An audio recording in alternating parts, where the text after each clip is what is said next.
Alright, so in this video I'm going to talk about the types of dissonance, and we're going to talk about neighboring tones and passing tones. So first we need a melody or a cantus firmus, and I'm going to keep it short just because I just want to demonstrate this. So I want to select the lower voice because we're going to be harmonizing above our melody this week. And I'm going to have a D, and I'm going to have a G. So melodically, this is a perfect fourth, and that's okay for your melody to have a perfect fourth, but harmonically speaking, a perfect fourth is a dissonance. So if I had a D and a G here harmonically, that would be dissonant, and we have to treat dissonance very carefully. We're allowed to use, and last week we weren't supposed to use perfect fourths harmonically. This week we can, but we have to use them very carefully.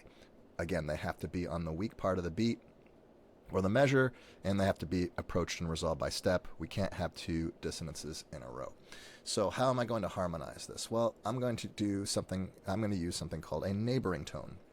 So I'm going to select the upper voice here, and let's start with an octave. So I'm going to have a D to D, and then I want to have a major seventh harmonically. So D to C sharp is a major seventh, and then I'm going to resolve to this perfect fifth here.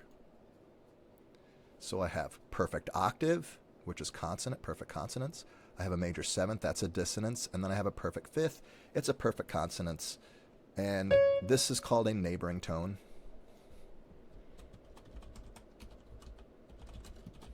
It's a neighboring tone because it is a dissonance.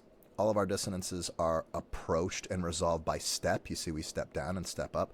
But this one, it's approached by step and resolved by step in the opposite direction. So we have octave, seventh, fifth. Let's hear what that sounds like.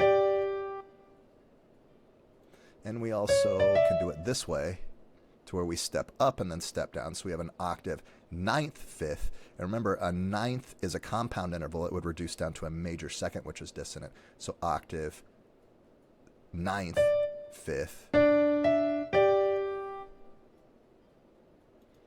Now, it sounds okay. It doesn't sound terrible, but it doesn't sound as good as it could be because, again, this is very short. You know, we have a lot more to go here in this melody harmony situation, but we have no imperfect consonances, and so that's why it kind of sounds hollow and boring.